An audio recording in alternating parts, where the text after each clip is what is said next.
we're certainly very glad to have all of you here tonight, and hopefully throughout the entire conference tomorrow, all day Saturday.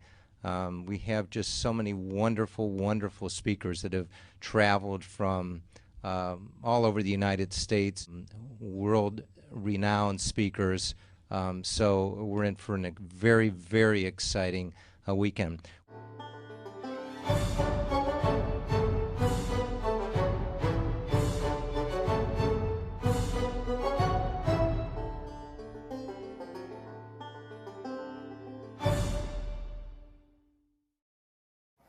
Philip C. DeMio, MD.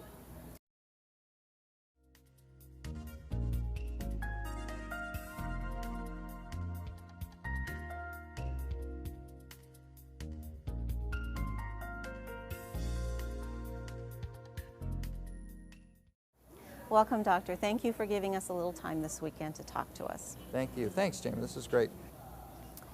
Why did you personally get involved with USAAA?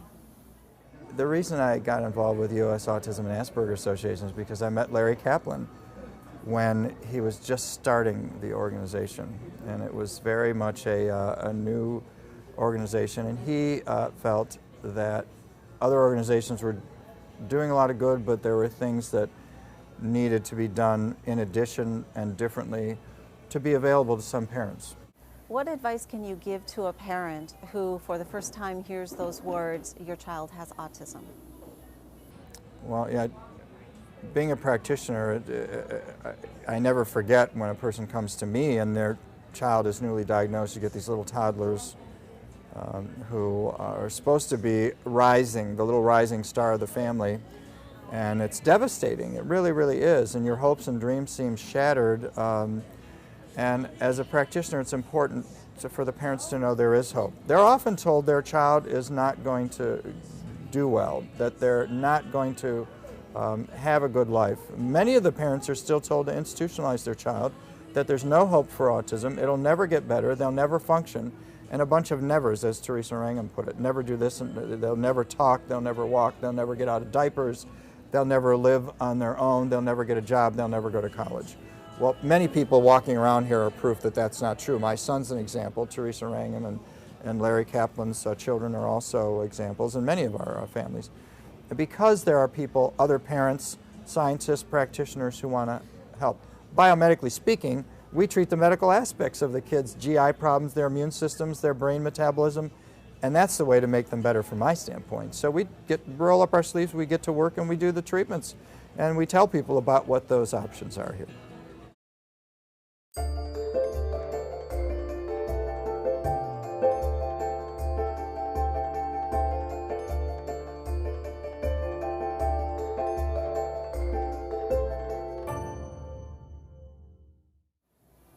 Marlo Payne Thurman, school psychologist and education consultant, founder of the Center for Enrichment, founder of the Bryden School for Exceptional Children. Both of these are in Lafayette, Colorado.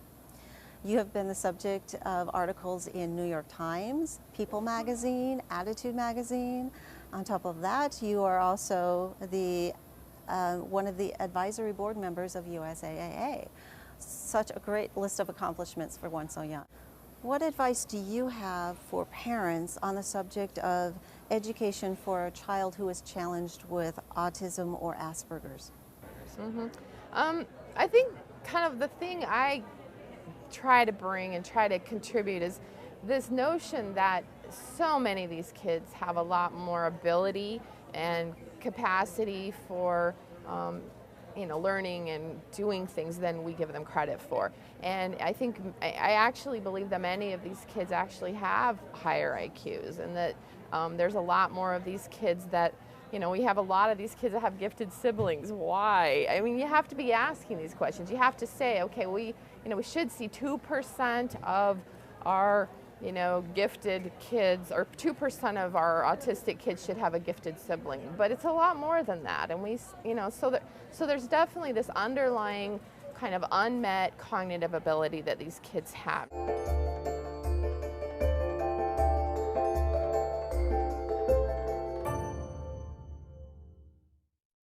Stephen Shore, EDD.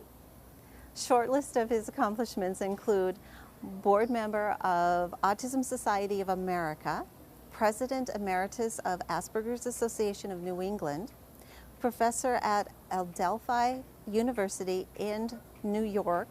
He's an author, an international lecturer, and you also serve on the USAAA advisory board. That's correct. Where on earth do you find time to do all of these things?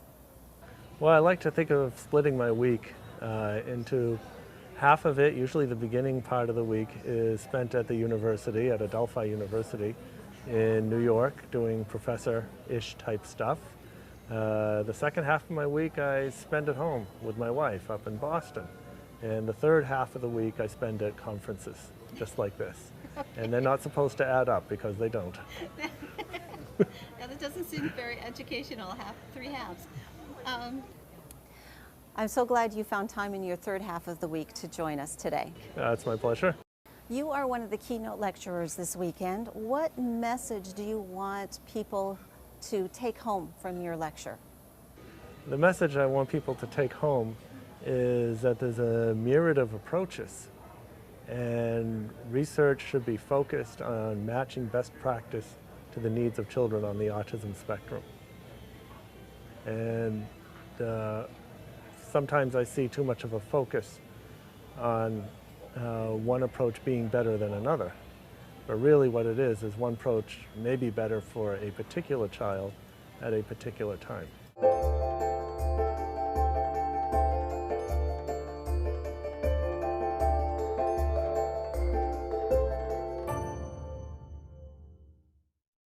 Teresa K. Wang, parent advocate, serves locally in organizations in her native Colorado, has collaborated with Google to develop Project Spectrum, serves nationally on advisory boards of USAAA and the American Medical Autism Board. And I do know that you are the busiest person at this conference this week, so I am very grateful that you had some time to talk to us today. Who or what inspires you to work in the Autism Asperger's arena? Oh, well, goodness, I guess it's my own daughter that inspires me. She's overcome a lot. Everything that they said she would never do, she does.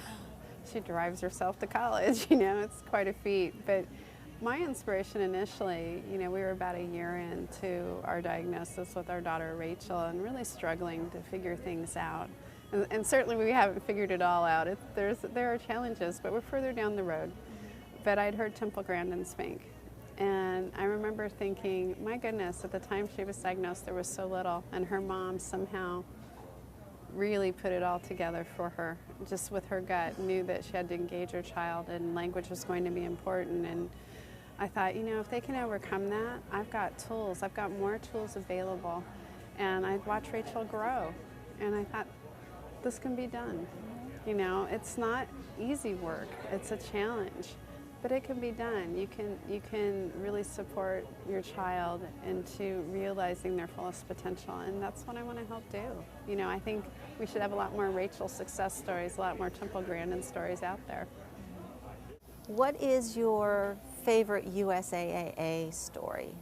When Larry actually came to Denver, and it was that first conference that we were putting together as two organizations, Autism Society of Boulder County and USAAA.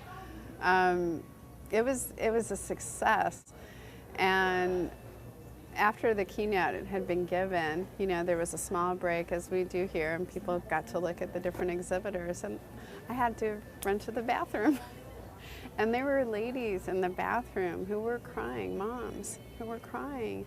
And I thought, oh my goodness, something is terribly wrong here. And then they turned around and they realized who I was because I had helped open the conference.